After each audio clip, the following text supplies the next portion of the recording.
হাসান দরজা খুলতেই দেখে তার সামনে দাঁড়িয়ে আছে তার বাবা পার্সেল হাতে। বাবা তুই এখানে? তোর বাসা এটা? তুই আগে যে বাসায় ছিলি সেই বাসায় আমি কয়েকবার গিয়ে ফিরে এসেছি, কিন্তু তোকে পাইনি। তুই যে এই বাসায় এসেছিস এটা আমি জানতাম না।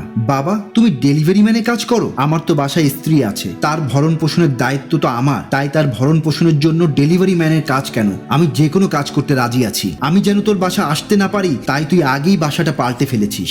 বাবা তুমি আসো, ভিতরে আসো। স্যার আমি আপনার বাসায় বেড়াতে আসিনি, খাবার ডেলিভারি দিতে এসেছি। আপনি খাবারটা নিয়ে বিলটা পে করে দিন, আমি চলে যাই। বাবা তুমি আমাকে ক্ষমা করে দাও, আসলে আমার ভুল হয়ে গেছে।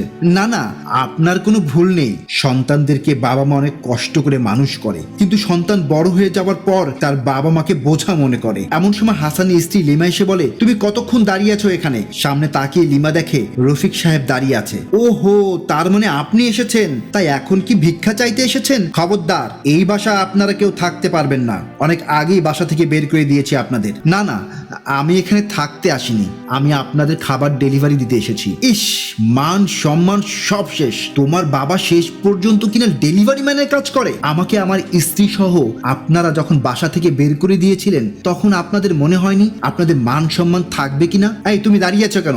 যা টাকা হয়েছে দিয়ে বিদায় করো। হাসান তখন তার বাবাকে টাকা দিয়ে দেয়। রফিক সাহেব নিচে আসলে হাসান পিছু পিছু এসে তাকে ডাক দিয়ে দাঁড় করায়। বাবা তুমি আমাকে ক্ষমা করে দাও, আসলে বিয়ে করার পর সংসারে শান্তির জন্য আমি এই ডিসিশনটা নিয়েছিলাম, আমি আসলে ঠিক কাজ করিনি। তুই যা করেছিস আমি কিছু মনে করিনি। সন্তানের সুখের জন্য সবকিছু করতে পারে বাবা মা। তুই সুখে আছিস এটা জেনেই আমাদের ভালো লাগছে, তবে তোর মায়ের জন্য খুব কষ্ট হয়। যে সন্তানকে গর্ভ ধারণ করে জন্ম দিয়েছে এখন সেই সন্তানকে আর কাছে পায় না, তোর কথা বারবার মনে করে কান্না করে। যে সন্তানকে এত কষ্ট করে মানুষ করলো সেই সন্তান তাকে ঘর থেকে বের করে দিয়েছে, একটু খোঁজও নেয় না, তাই মনে মনে কষ্ট পায় হয়তো, কিন্তু মুখে বলে না। তুইও তো একদিন সন্তানের বাবা হবি, আমি দোয়া করি তোর সন্তান যেন তোর মতো না হয়, তোদেরও যেন এভাবে ঘর থেকে বের করে না দেয়। আমরা যে কষ্টে আছি এই কষ্টে যেন তোরা না থাকিস এই দোয়াই করি আমি। এই বলে রফিক সাহেব চলে যান, আর হাসান দাঁড়িয়ে থাকে নিজের করা অন্যায়ের কথা চিন্তা করে। সে যে কত বড় অপরাধী সে সেটা এখন বুঝতে পারছে। বর্তমান সময়ে বাবা মার অবাধ্যতা